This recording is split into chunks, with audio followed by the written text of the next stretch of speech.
occurred via contaminated drinking water 40 years ago. Women were diagnosed with breast cancer 20 years ago, between 1983 and 1993. These women we had been studying for several decades. First, it was with relationship to PCE in the drinking water. We also looked at cranberry bogs, relationships with the military reservation. There were several environmental risk factors that we did look at.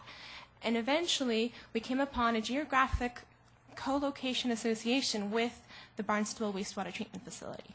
And so, given that it was a historic exposure, that we don't know what was in the water at that time, because there was no regulations for sampling at the time. We can't even say exactly what it could have been, just that there was this spatial relationship between a cancer cluster and a plume emanating from the wastewater facility, which now, whatever was in that plume is long gone. So we cannot speak to the fact that anything is currently in the drinking water. It's well regulated now and monitored. We know that there's been extensive research done in the expansion of it. In fact, we state in our paper, and it's funny how some things don't get read out loud, but in fact, it does not make any conclusions about the current impact of the treatment facility on drinking water today, nor on the expansion or anything that could happen in the future, and results from anybody.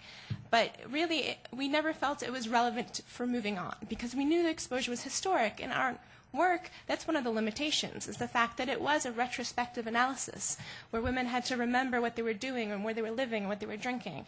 And so there are some limitations that we point out in the study. But for the most part, whatever was in the drinking water that may have been associated with the breast cancer is no longer affecting people today because of the movement of this groundwater. And so whether there's something else going on, well, that's not something we studied, and I'm not an expert to be able to tell you that because we haven't looked at that. We had data for women from 1983 to 1993, and so we looked at risk factors for that diagnosis period. And as many of you know, with breast cancer, it's not where you were, what you were drinking or exposed to right before getting breast cancer. It's where you were and what you were doing 20 years, 15 years prior to that that matters. And that's why it's so hard to study breast cancer, because you don't know, you don't think of taking account of what you're doing until really it's too late to measure stuff, because it's come and gone already. And so that's the difficulty in doing environmental research with breast cancer.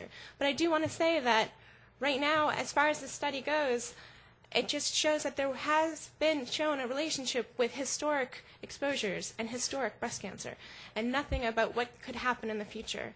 But I also do want to point out that it does have, it does emphasize that we need to continue monitoring. Drinking water is important, especially in this community, especially given the aquifer and how sensitive it is.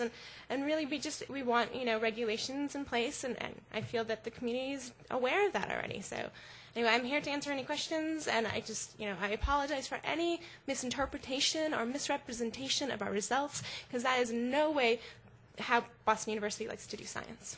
Thank you for your time.